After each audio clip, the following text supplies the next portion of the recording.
I grew up in an atmosphere where irreverent humor was survival. And my childhood was filled with jokes from this very dark place. In fact, ad nauseum, Auschwitz was a daily part of my consciousness growing up in the Hollywood Hills, which is very bizarre. So I would like people to keep in mind that this is irreverent, not because I am an anti-Semitic person of the Jewish culture, but because this is how we survive. It's part of being a Jew. Hello, and welcome to Prompt, a podcast for people who love stories. My name is Amy B., and I'm a writer and one of the creators of In a Nutshell, a monthly storytelling show in Sacramento, California. My co-creators are the world-class comedian Keith Lowell Jensen and the ska defender music journalist Aaron Carnes. We get to hear all kinds of great stories, and we want you to hear them too. So every episode, we'll play you a true personal story told at one of our shows, and then we'll talk to the storyteller to not only find out more about the person behind the story, but also discover why they tell the stories they tell. Today, we're sharing a story performed by Karin Babbitt, a comedian, teacher, writer, performer, and the child of an Auschwitz survivor. All of these signifiers have played an integral part in shaping Karin's storytelling style, which she might describe the same way she did her college thesis to us, as an intentional and measured combination of horror and humor.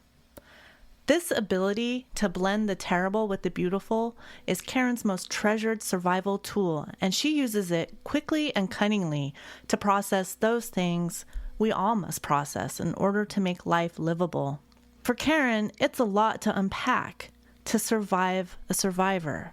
How exactly does one do that? Karin's story plays out like two vignettes clashing and grinding against each other to create a snapshot of life as a child in the Hollywood Hills with a mother and a culture at odds with everything else.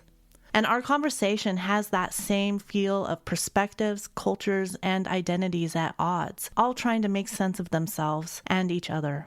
And throughout the entire episode, there is this inescapable sense of burden and pressure and no easy place to set it down. Karin is a masterful storyteller and also a wonderful conversationalist, so let's let her tell the story. Here it is. Enjoy. It is a beautiful day, isn't it? God, it's just beautiful. Now I'm going to go way back. I'm going to tell you about another beautiful day. Beautiful day. It's summer, and I'm a little kid. It doesn't get more beautiful than that. And I live at the very top of the Hollywood Hills.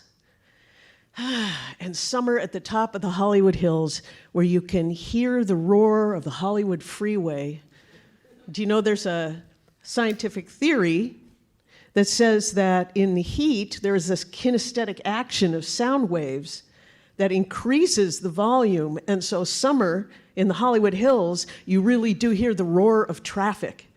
And you see this dark orange cheddar cheese blanket pressed down on the city. And I think it's the most gorgeous thing I've ever seen in my life. And I'm standing by these louvered windows that they had in the 60s, and I've got my head sideways so that I could smell the screen. Okay, and so I can lick it a little bit, because I kind of wonder what it tastes like. And I'm really enjoying my summer. It's so great. I look to the left and I see the Hollywood sign. I look to my right and I see this little sliver of silver. That's the Pacific Ocean. And I look dead ahead and there's City Hall. And I rule the Los Angeles basin. And all of a sudden I hear my mother yelling for me, and she's yelling my nickname, and she says, "Beast, Beast, Beast, come out here right now." And I'm thinking, oh gosh, I've got to go. I might be in trouble. I don't know what the hell I did now, but if I don't go, it's even worse than if I do go. So I hear her yelling from the lawn outside on the second terrace of the property, and I go running outside, and my mother is standing there, and she's got that stick that turns on the sprinklers, and she says, "Beast, Beast, hurry, hurry, hurry, run to the sprinklers. Take off your clothes." And I'm like, oh God, no, do I have to? Yes, you must run through the sprinklers right now. Take off your clothes. And we have these walls. Nobody can see me, but I have this awkwardness about being naked in front of her, and I don't know why, but I'm uncomfortable, and I say, okay, but can I keep my underpants on?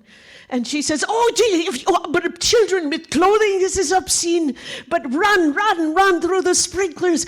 And I figure I better run through these sprinklers. And I start running through the sprinklers, and it is cold, even though it's summer, okay? And my underwear is getting wet, and I'm trying to squeal with delight. And I'm wondering how long before I can stop squealing with delight running through the sprinklers. This is great. And I'm looking at the sprinklers, and the sun is shining, and I can actually see rainbows in the water, and I'm wondering still, how much longer do I have to do this shit? And I come to the edge of the lawn, and my feet hurt because I've been running on Bermuda grass, which is more ornamental than kind to children's feet. And I look at her, and I go, yeah, I ran through the sprinklers. And she had this historical sense of urgency about her, where every little thing that involves the five senses had to be done immediately. And I knew when it was time to do it because her eyes had a crazy jerk and her arm movements got crazy. And she also had a metal sprinkler thingy in her hand, right? So she says, quick, eat ice cream from the carton, quick, take a spoon, and now eat the outside, it is the creamiest. Because what happens is when you're the child of an Auschwitz survivor, there is an intensity and an immediacy of experiencing all that life has immediately, like right now. And she says, go to the heating vent. Look, the dachshund is on the heating vent. Go, the dachshund is so warm. Smell the feet. Smell the feet. Okay, I'm smelling the feet of the dachshund. Yes, that's really good. Touch the stomach, the tummy. This is very soft. Oh, God, I don't want to touch the stomach. There's nipples. No, you tell yourself, raisin bread. Raisin bread. This is raisin bread. Oh, God.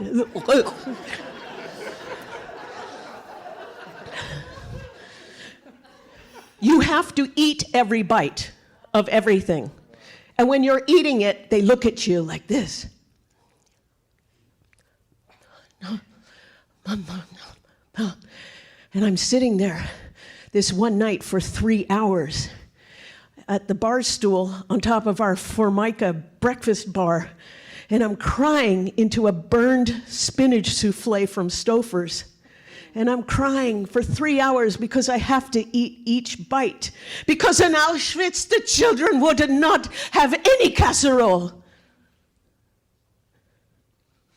And when I got sick, oh, you get sick, you go to bed right away. Quick, you go into bed. Quick, you lie still. I tuck, and you're like a straitjacket in bed. You will get well, I tuck, and I'm tucking, and I'm talking. Okay, don't move, don't say anything. And I tell you a story. Okay? I tell you a story about two naughty little boys. Okay. I tell you a story about Max and Morris. Okay, Max and Morris. All right.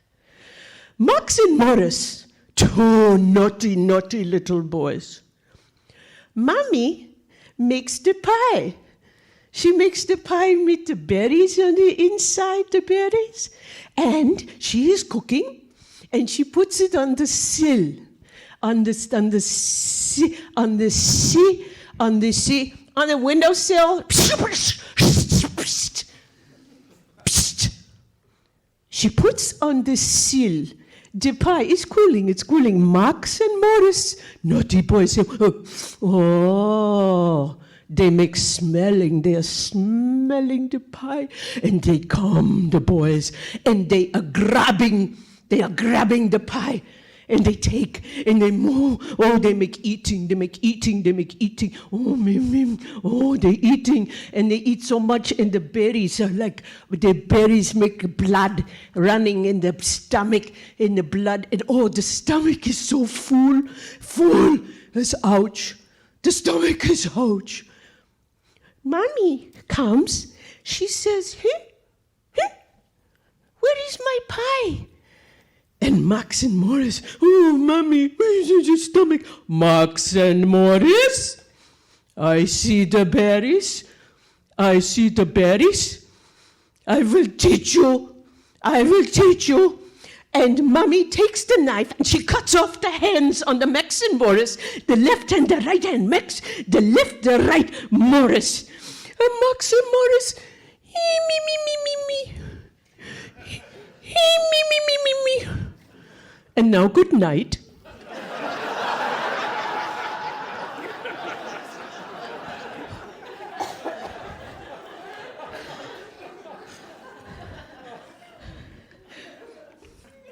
So it's late on a Friday afternoon. And my mother has on her Jackie Kennedy suit, and it's coral color, right? She has her coral lipstick on because it makes her eyes look more big and blue. And she says to me, put on your dress, get your socks, put on your Mary Janes, and quick, and do not pull up your socks making look like tulip. And take Nivea cream, put cream on your shoe, and take Kleenex and wipey till shiny. We are going to Cantor's Delicatessen. And this is really cool, okay? So I'm happy. And we get into the coral and white Ford Fairlane. And there's no seat belts yet, so I go sit in the back seat because I'm kind of sick of getting impaled on the glove box. Because there's this certain kind of new immigrant from Czechoslovakia driving that is very jerky. And we go jerking down the Hollywood Hills, down into the Fairfax Jewish district, and we pull up to the curb, and I look and I see this woman looking at me with such loathing on her face. She's sitting on a bus bench and glaring at us in all our coralness. And she has black and navy on, and her stockings are rolled down below her knees. And I'm a kid, so I'm fascinated with the veiny wads of thigh that are dripping over the stockings. It's like a horror flick. And my mother says, quick, come. She's putting a nickel into the meter, and I look up, and I see these men, and these men are rushing, and they're men with big hats and black coats and long beards, and they're rushing, and there's little boys that are running, and they have beanies, and they have little side curls by their face, and it's slapping against their face as they run. And the big angry men are yelling at the little boys, don't run ahead, it's almost Shabbos, it's almost Sabbath. And I say to my mother, what is this? Who are these people? Psst, these are Jews. But we're Jews. These are the other Jews, the God Jews. Because we don't believe in God because God made Hitler. And yet we don't trust anybody who's not Jewish. It's so confusing. So we walk to Cantor's, and they have this big, heavy door. You ever been there? And they pull on the door, and it's like hermetically sealed. And it opens up, and the smell hits you like a wheelbarrow full of bricks of whitefish and pastrami. And I can barely breathe, and it is noisy in there. People are running back and forth. People are fighting, jostling for position at the bakery case. There is a dispenser that is passing out numbers, and people are taking these numbers and jostling for who gets the next ticket, and they're yelling in very loud voices and arguing about so many things, and I can't take it. So I kind of sneak down, and I start snaking my way through the legs of all these weirdos, and I snake, and I get to the bakery case with the golden light. And you can put your face against it, and it's warm. And I like to go right in front of the cookies that I cannot have. There's these cookies, and I call them sprinkle cookies.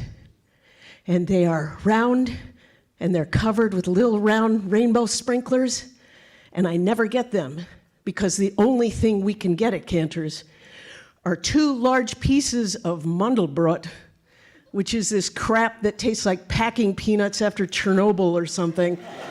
And I know this because I've stolen it. And a rye bread with no seeds and extra cornmeal on the outside on the crust. And that's all we can ever get. And I hear silence. And I'm wondering, wait a minute, what's going on? And I stand up, I look around, and the whole flock of Jews has parted. And I see my mother reaching up for her number. And as she reaches up, her sleeve slides down. And her beautiful feminine arm shows the number 61016. And she takes her ticket, and you could hear a pin drop. And the lady behind the counter says, "You're next. What'll it be, doll?" And my mother says in a very distinguished way, as she pulls down her jacket, she says, "I would like 2 large pieces Mandelbrot, and I would like a loaf of rye bread, no seeds, and extra cornmeal on the crust." "Is this a good one, doll?" "Yes, this is good. That is good one. Slicing, please." And it's still quiet. And the sea of Jews is still parted. And the only thing you can hear is the bread slicing machine.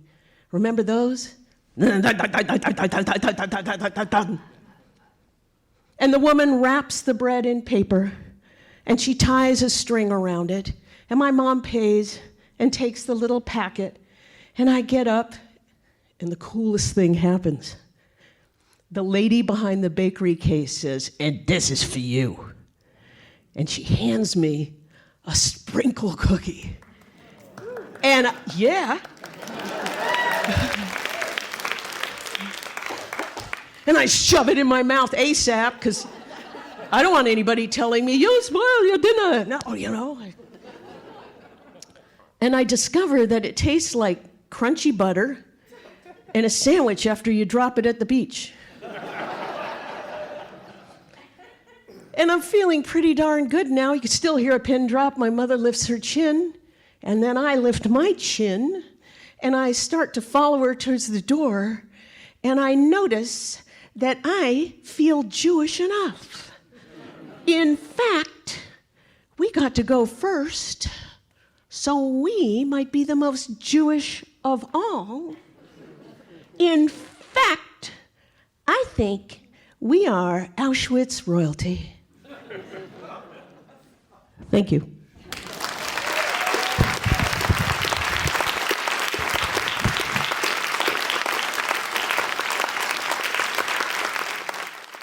So you did start to tear up, and you started to cry as you were watching the story. Yeah. Can you tell me some of what you're feeling as you're watching that? It's interesting. I was trying to figure it out myself. We had a very difficult relationship, she and I, which I will cover another time.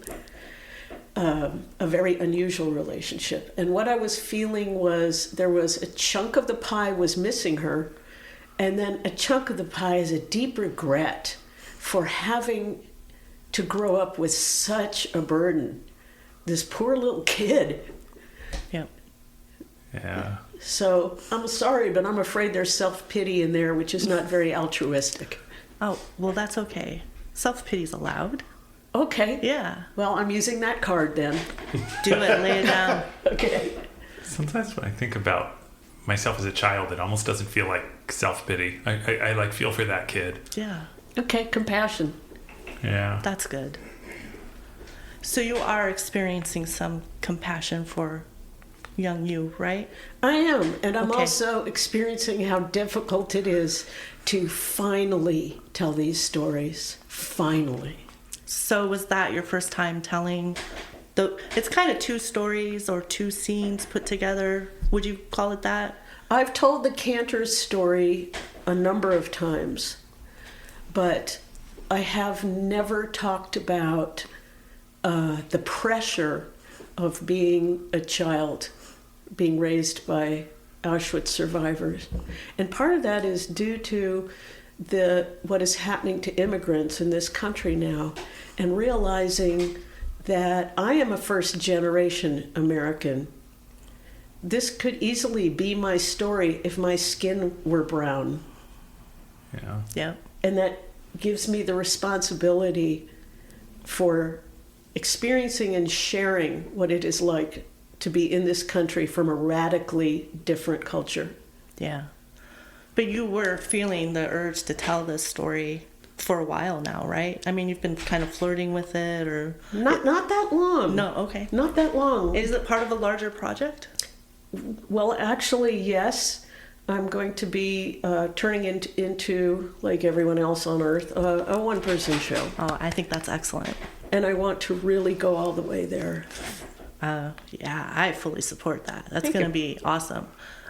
One of the things that I feel like you do really well. By the way, I want to say that when I listened to the story last night, the first thing I wrote at the top of my page was pressure. Yes. So much pressure to appreciate, because you start the story kind of like in the middle of this child that is kind of daydreaming. She's enjoying herself, and her mom kind of interrupts that daydream, or that, imaginative little child. Like, I don't know how old you are in the story. Oh, probably 4. 4. Oh, Wow, that's young. I was wow. thinking 6. So, and she kind of interrupts what you're already appreciating. You're already enjoying yourself to like go have this kind of forced appreciation. But this is the greatest gift that Yes. she gave me. Yes. Which is why I'm smelling the screen and licking the screen. I'm not sure how many people smell and lick the screen. Yeah. Just you. Oh, great. Great. Back to therapy.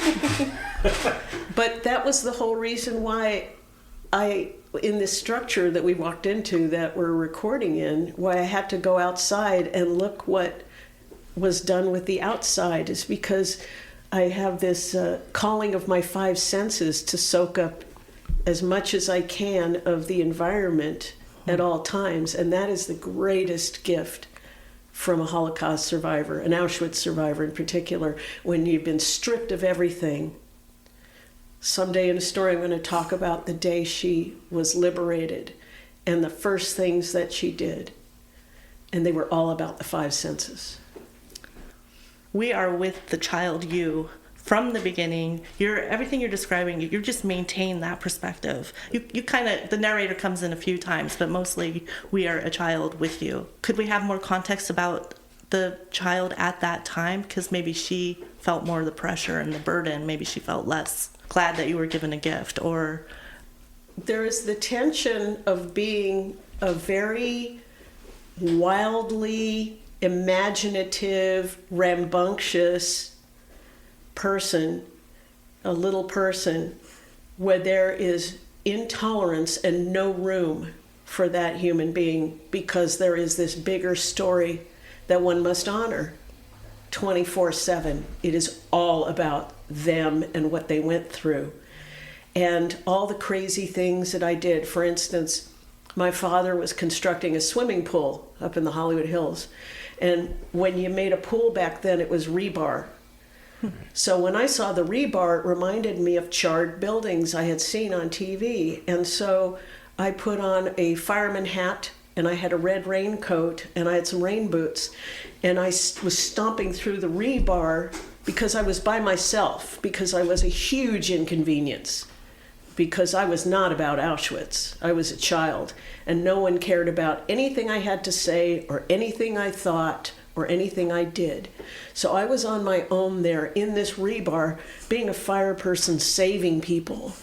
And when I got out of there, my feet were full of scars and blood and scabs, and I was so excited. And I went back in the house, this total mess, and I got the snot whipped out of me for doing that to my legs and being inconvenient in my dirt and my injuries. And that was always the response. If I fell down, ripped my clothes, which was every single day. Every day. You have to play horses, and back then, in 1960, your sashes are reins, duh, right? yeah. So you're this wonderful, elegant horse that is kind of non-gendered. You could be a stallion if you wanted to. And everybody looked at you racing across the field and said, my God, that's the most beautiful horse I ever saw. And you're whinnying and standing up on your back legs playing pony with the one kid who's willing to play with the Jew at Valley View Elementary. And you come home and you're covered with scabs and your sash is torn out and you get the snot beat out of you because you inconvenience people one more time with your dirt, and now something has to be sewn, and they have to put you at the ironing board and teach you now how to iron pleats, even though you're kind of like so little you're a zygote practically. But you must do this work to appreciate what an inconvenience you are. Was there a point in your life when you acknowledged this as a gift? Yes, definitely. When at the age of 21, I was in a place where I had to start examining some gratitude because my self-destructive behavior was killing me, literally, physically, figuratively, in all senses. And I had to start recognizing something about life that was beautiful. Your relationship with Judaism and with the Jewish community is so interesting because you talk about being the only Jew and the person being willing to play with the Jew. But then you yourself also didn't necessarily have, like when you went to places with other Jews, you also were kind of an outsider and you weren't one of the God Jews. So it's kind of like you were an outsider in both places. You're right. So what finally happened? So I got my bat mitzvah in 2019. Really? Wait, Wow. 2020 actually. Let me correct that. 1 month before the pandemic, before lockdown. Okay. And I was forbidden to do anything that had to do with religion as a child. Anything whatsoever. In fact, the one time I went to temple, I was punished for going to temple. Huh. So, yet, we did our recreation at a Jewish community center. Yet, I went to Fairfax High School in Los Angeles after getting kicked out of Hollywood High. And everyone knew all the words and all the foods and all the pieces of Judaism. I was completely acculturated purposefully. And I've had to struggle my way into my ethnicity. And that complicated relationship between Jewish culture and Jewish religion. Yeah. I don't know that I've ever met an individual where that conflict is more apparent and present in their life. Okay. I have friends that grew up Orthodox Jewish, and I have friends that grew up completely, atheist, but also very much part of the Jewish community and part of the. But to hear you talk about that back and forth is so interesting. I really resonate with people who are kidnapped from Korea as children and raised by white people in the Midwest. Wow. Expand on that. Here they are, not looking like anyone else, not behaving like anyone else, growing up perhaps in an orphanage, eating certain things, being spoken in a certain language, and then they're dumped in this place where they're expected to assimilate things like hot plate at church and go to the football games and whatever else the pressure is on these people to assimilate, fit in, and all these well-intentioned people smiling with their head at a 90-degree angle saying, oh, we don't see any difference in you than us. We're colorblind. It's so artificial. And sort of wondering what planet did I land from? How am I in this world? I don't get it. I was at this boyfriend's house once when I was a teenager, and the mother looked at me, and as soon as they find out that you're the daughter of an Auschwitz survivor, they feed you because they assume that you haven't eaten in 4 years, that you were interned. And I'm trying to explain, well, I was an ovum, and so my memory is sparse. Yeah. But people studying epigenetics would say, you were there, right? So this woman says, I'm going to make you a matzo brie. And I'm like, what in God's name is a matzo brie? And I'm saying, oh, hey, what's that? And there was this just shocked silence that I didn't know a matzo brie. And then right away I felt like crawling under the table because I was not Jewish enough. Right. Oh, yeah. And that's, you talk about feeling Jewish enough in the Jewish deli, but this is among non-Jewish people. Also, they have expectations of you being Jewish enough for them. Oh, big time. That's wild. Yeah. Hey everybody, this is Aaron. Thanks for listening to Prompt. But don't go anywhere. Because you're a paid subscriber, you get to hear the entire interview. Yay! We appreciate your support. We're just three friends who love stories, and we know you do too. And now, let's get back to the rest of the interview. It was interesting to hear that what you did your master's in, because it feels like you kind of really married humor and horror or trauma or dark elements together perfectly, like blended perfectly. It's a tick. You're just doing it left and right everywhere you go. Well, that's a talent, not a tick. Okay. And so maybe you can tell me about how, when you put these two pieces together, how you approached it in terms of adding humor into the story. I think ultimately it's the way I survive my story, is I have to put it in context of humor.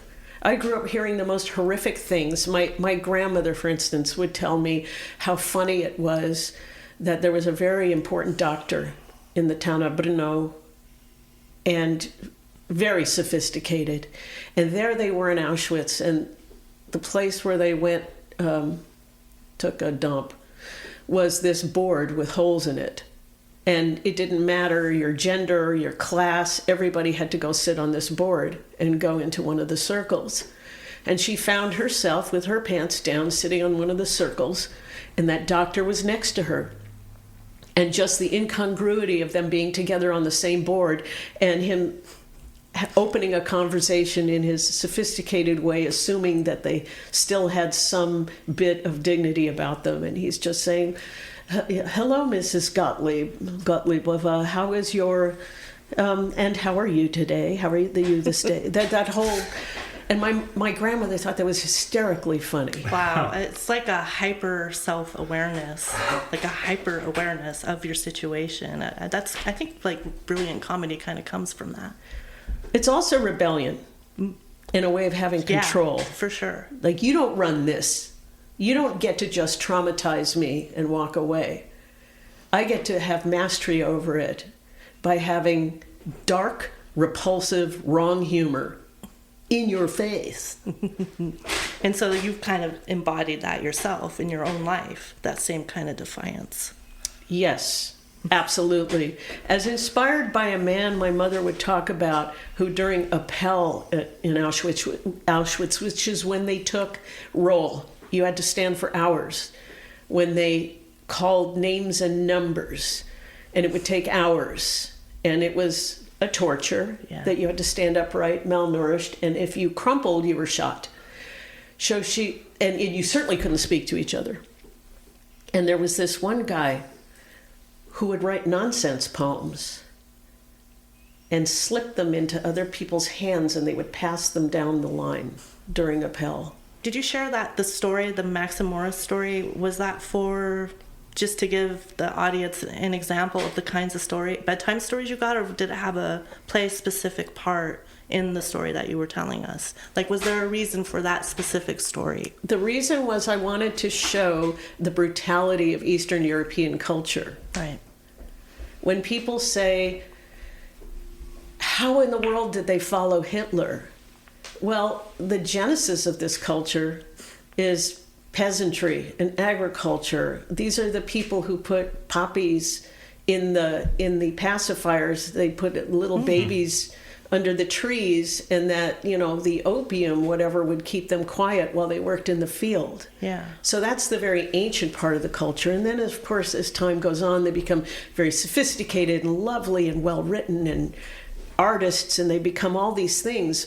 But there's a book by Alice Miller called For Your Own Good, and it studies this culture in particular of this brutality, and this is normal for this culture. So I'm saying that not only did some of these people transmit this ethic in the way that they raised their children, not all of them, but some, I'm also saying that this brutality kind of created a little bit of a callus to help them survive.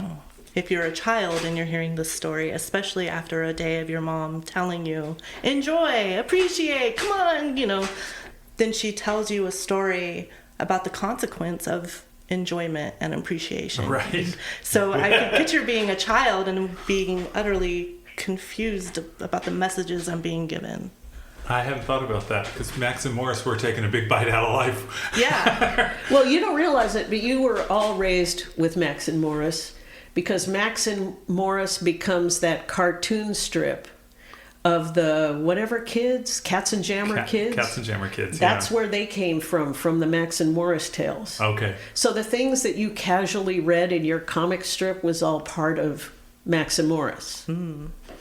So because everything kind of gets diluted as we move along, gets sanitized, or I don't know those comics. So were they? I don't grotesque? actually think that was our generation as much as my parents' generation, but I was obsessed with my dad and my grandpa's comic books and their Mad magazines, so I know the Cats and Jammer kids. Okay. But most of my peers did not. But yeah, they were naughty little boys. They were naughty boys. But did they get their hands chopped off? No. Right. So that's what I was trying to say. They did stop short of that. We get softer. At least in our whitewashed Americanized versions. Exactly. Well, there's another hideous book too, Struwwelpeter, and that's what I was called as a child, Struwwelpeter. The Struwwelpeter stories are about this terrible human being, and this would be around the Baroque era, I think. So while France was experimenting with sugar and gilding things over in Eastern European times, they were shaming people whose hair wasn't fixed and whose fingernails were long, and they were Struwwelpeters. And who was calling you this? Well, my mother, my grandmother. It's like if you showed up and your hair wasn't combed, you were Struwwelpeter.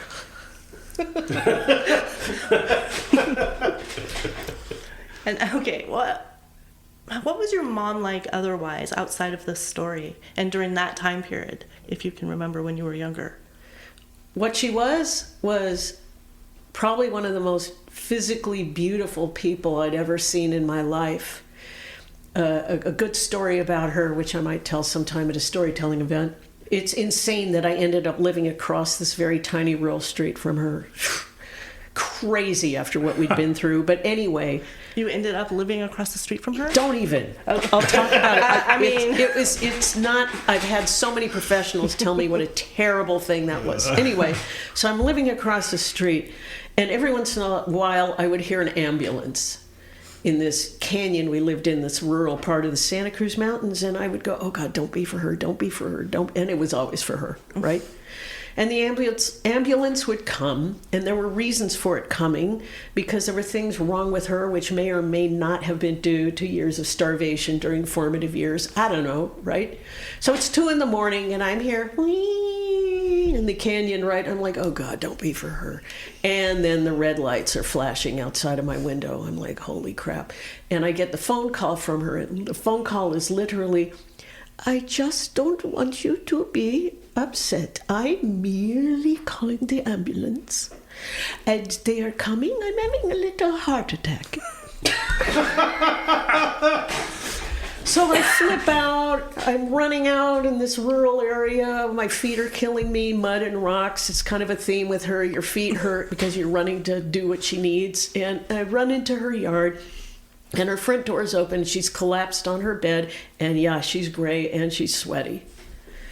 And I lean over and I say to her, what? And she's trying to tell me something, and it's very hard for her to get the words out. And she finally is able to say, bring me my...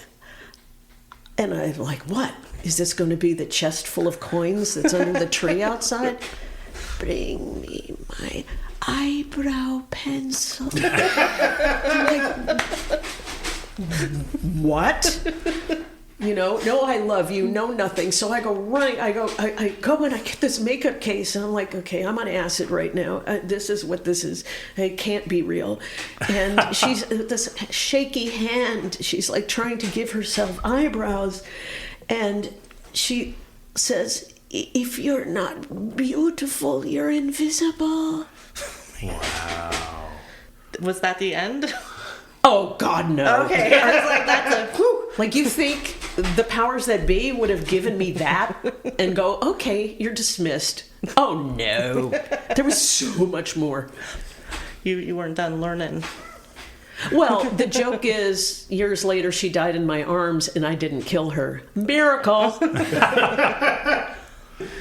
So what really was the relationship from that age when you were young then? What was your relationship with her? I can honestly say I hated her. Okay.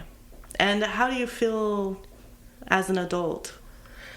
As an adult, I love her. I'm really angry that her story is constantly consuming my life and that it's the biggest part of my life. And I can't wait for it to be out of my system, and it never will be. Mm-hmm. I mean, we went to Auschwitz to try and get back her artwork. That's a whole other story. Like, my mom has a wiki page if anybody wants to read about it. She was enslaved by Dr. Mengele and forced to draw his experiments, and that's why I'm sitting here talking to you, right? Yeah.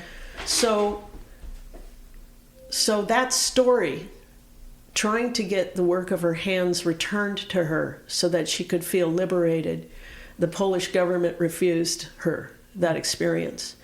The American Holocaust Museum refused to advocate for her. And yet they display her, and they have a link to my thesis attached to their website. So it's always about her story. So what's the story you're going to tell then? Like, what's the story about you then? Let's learn some stuff about you. This is it. I think there's more. Well, the story about me Yeah. is when you grow up in a bizarre, tortured environment and you become an addict. You spend the rest of your life trying to have your life have its own meaning and help other people. Yeah. And I mean, I think you're probably helping other people. And I think you're holding the mantle. You're doing the best you can. You are, and you tell excellent stories. Thanks. You told that whole story from the perspective of a child. And you know what is interesting is that you kind of made the story feel like a fairy tale. I don't know if you did that on purpose, but because you stayed in that perspective, it felt like a little bit like we were hearing a fairy tale. Well, it's interesting you say that because that's a survival technique of children, to disassociate from the story and talk about it as if it were a movie. And I did that with a lot of my family history to manipulate kindness from people. Okay. I gotcha. One of the things that's unique about your story is hearing from the child of the survivor, right? Have you talked to and connected to other children of survivors, and do you feel like you have a similar story? Oh, you're making me tell everything. Give it all up. No. I guess that's a good interviewer, isn't it? Okay, so I joined a second-generation survivor group, and I've read a lot of the books. And I have never met anyone who was as physically, emotionally, and spiritually injured the way I was. Ever. I had a couple incidences of things done to me that were reenactments. From your mom?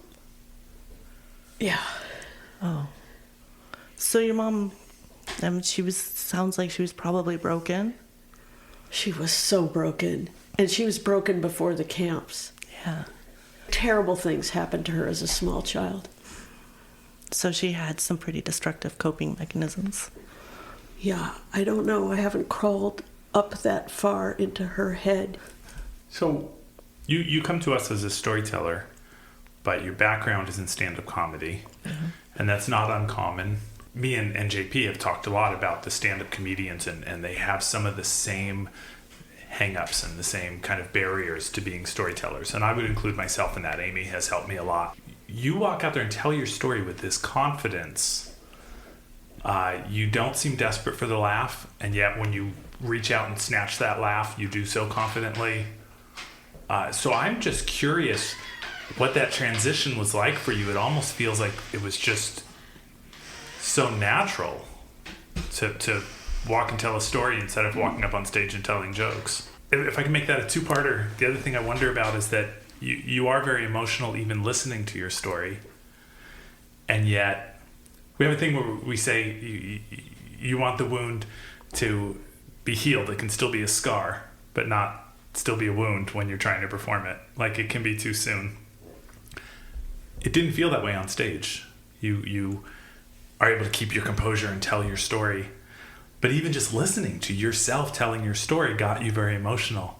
So that was interesting to me how you're able to shut it off on stage, and I'm wondering if that had to do with the years of stand-up. It does, absolutely. There's a construct for performance that does not include, it's so funny, you hear people who've studied Stanislavski, and often they misinterpret what they study, and they get very sort of masturbatory on stage about it, where it's all about them and their experience, and they're going on this inner journey, and you can like it or lump it. And I don't think that's the responsibility of a performer. A performer has got to be someone who distills the most effective way in which to transmit the material. And if I crawled up into my own trauma, all I'm doing is just vomiting all over a bunch of people who were hoping to escape their life and hear a story. They don't want to watch a nervous breakdown. You guys are, but no, I'm good.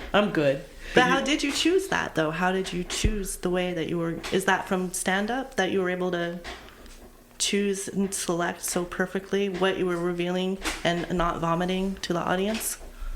I wanted to tell something that would not alienate people, that would not be masturbatory as a performance, that somebody could find useful, and that mostly would really express the difference in culture of what happens to someone who comes from this background. I wanted to have this unique perspective done in a way that would be relatable, so other people could go, oh, you're not just one of those Jews that has all the money and all the channels on TV and is ripping us off. I want to fight anti-Semitism by just showing you I am the child that was left in the rubble. The rubble transcends the location. The rubble is intergenerational. Yeah. I clocked it at 4 minutes and 15 seconds when you reveal that you're the child of an Auschwitz survivor. Yeah. So you're giving us an image of yourself as a child. How much thought did you put into when you would reveal that? A lot. And why did you land on that specific moment? I enjoy taking people on a relatable journey and then having them, I wanted to have the biggest impact I could. And I thought that impact would come from everyone feeling safe and then suddenly being very unsafe. Mm-hmm. Yeah. Well, it worked. I think so. I'm glad you're saying that, because I have a brilliant friend named Steve Bluestein, who's one of the greatest comedy people and human beings I know, who told me, you gotta tell it up front. Yeah. What are you doing? It gets lost in the sprinklers. Oh, no, I think it was effective. And I like, too, that you don't understand what your mom's drive is at first, and then you explain it, or you give us some tidbit to explain it. I want you to experience how crazy it is. Yeah. Well, I don't think I've ever heard anyone describing being forced to enjoy ice cream in my life. Yeah. Well, we haven't been out for ice cream. Have you told this any other places, or did anyone talk to you after the show, or what was the audience response to the story? I have no idea. You don't know?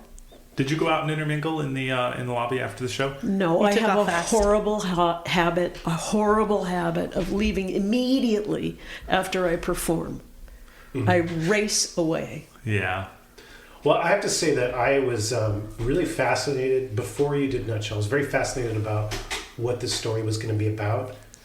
And then I was completely compelled by it. Partly because it wasn't at all what I expected. I thought it was going to be almost like, in a way, just more direct. Like, here's my experience. But it's really, you were just acting out and painting a scene and kind of letting us deal with that rather than saying, here's what I want you to deal with. And so I have a teaching credential, and I've also directed over 50 plays.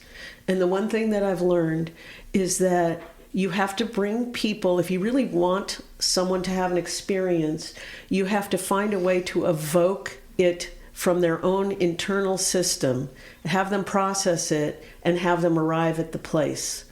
Like in teaching, it's called CFU, check for understanding. Okay. So I have a tendency to be very descriptive and try to create the five senses in that atmosphere to bring folks into that place rather than try and tell you this is what it was like, because that's not going to tell you what it was like. Yeah, and there's a lot going on in your performance, and as Amy was saying, pressure that was really clear at the beginning. But the ending of your performance, you talk about this experience of being seen as Jewish and that you were Auschwitz royalty. So what were you wanting audiences to sort of leave the performance with? Like, what were you hoping they would walk away from that with? Excitement, hope. About what? That no matter how dark and desperate something is, there are pieces of happiness in it. Pieces, little pieces. It's kind of like when you go to a terrible funeral and you think this is the worst experience it's ever going to be, but there's little gems in there of connections with other people and little stories and the smell of the flowers, and there's beauty no matter how dark.